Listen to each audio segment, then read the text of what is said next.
Looking for some quick-hitting AP World History modern study tips? Then stay tuned, because in this video, we're going to go over 13 study tips to help you score that 4 or that 5 on your AP World History exam. This video is brought to you by Albert. We're home to thousands of AP practice questions, so if you haven't already created your free account, you can do so using the link in the video description below. Without further ado though, let's jump into these study tips.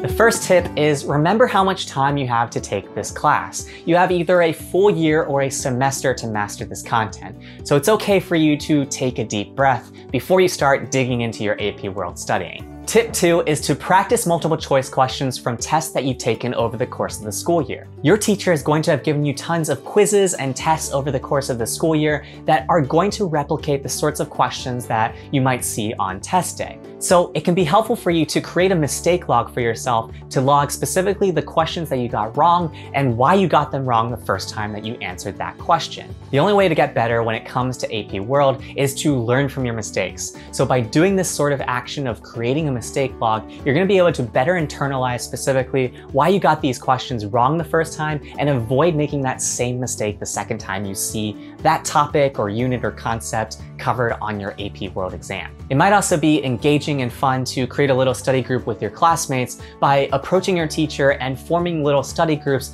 to talk about different questions that students commonly got wrong or right. By creating this sort of collaborative environment, it can be a great way for you to hear from other students and how they interpreted that question that you may have interpreted some other way. Tip 3 is to construct your own free response questions based on the ones from either the College Board or from Albert. By doing this sort of action once a week, at least a month before your exam, you're going to give yourself multiple practice opportunities to try to understand the different ways that questions are going to be posed to you.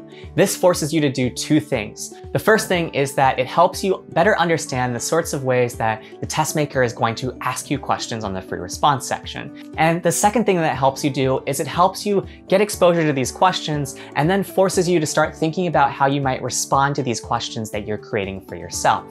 Doing this is really helpful so that you can get used to the allotted time that you'll have to plan and then write your free response questions. Tip 4 is that if you're a visual learner, it can be helpful for you to supplement your studying with some review videos. YouTube can be a great place to find some free AP World History review content from organizations like Crash Course or Khan Academy, or even from just teacher creators that want to share the ways that they're teaching that concept in their AP World classes.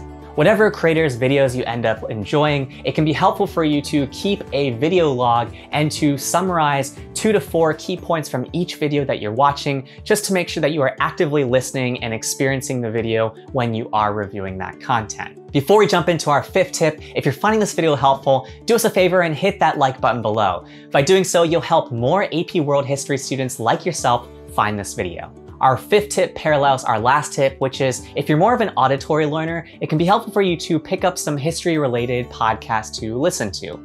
These can be great ways for you to engage yourself with the content of AP World History beyond the scope of just what your teacher's teaching you or the different supplemental things you find on YouTube.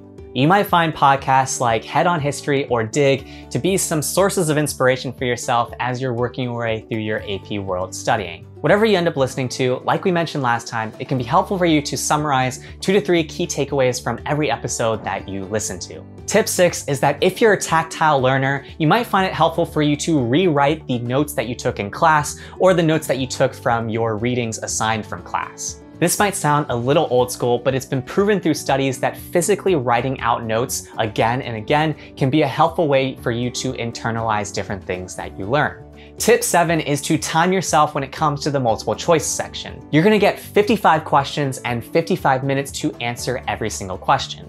This means that you have about a minute per question. So you want to make sure that you're not spending a minute and a half or 2.5 minutes on one question and not leaving yourself enough time to finish every single question on your AP World History exam. Pacing is super important, and there's tons of ways that you can practice pacing that don't require you to block 55 minutes for every single study session.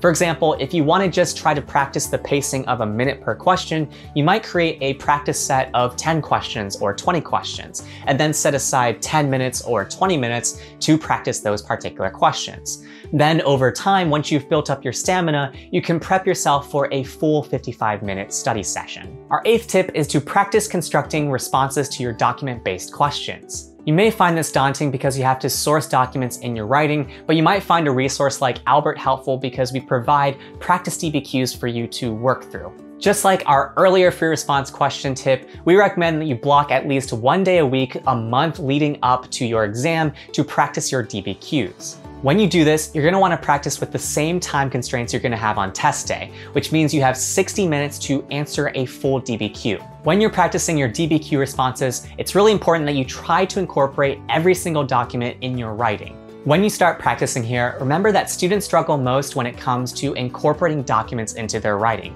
So attempt to incorporate every single document that you're given into your writing. This way, when it comes to test day, it's going to feel like second nature to use every single document that you're given, and you're going to feel super confident about how you're responding to your document-based question. Tip 9 is to practice free response questions and understand key turning points in history. This is a little related to our earlier tip of writing your own free response questions, but in this tip, we want you to actually be practicing through the free response questions that the College Board provides to you. To pull this off, you need to have a good understanding of the key themes in history. Make sure you understand how Unit 1 relates to Unit 2, 2 to 3, 3 to 4, and so on. Once you understand how every single historical period connects to one another, you can start to draw comparisons or contrasts to each specific time period or event that you're asked on. We've talked about free responses, multiple choice, and DBQs at this point. This leaves you with just the SAQs to make sure that you're also studying these for your AP World exam.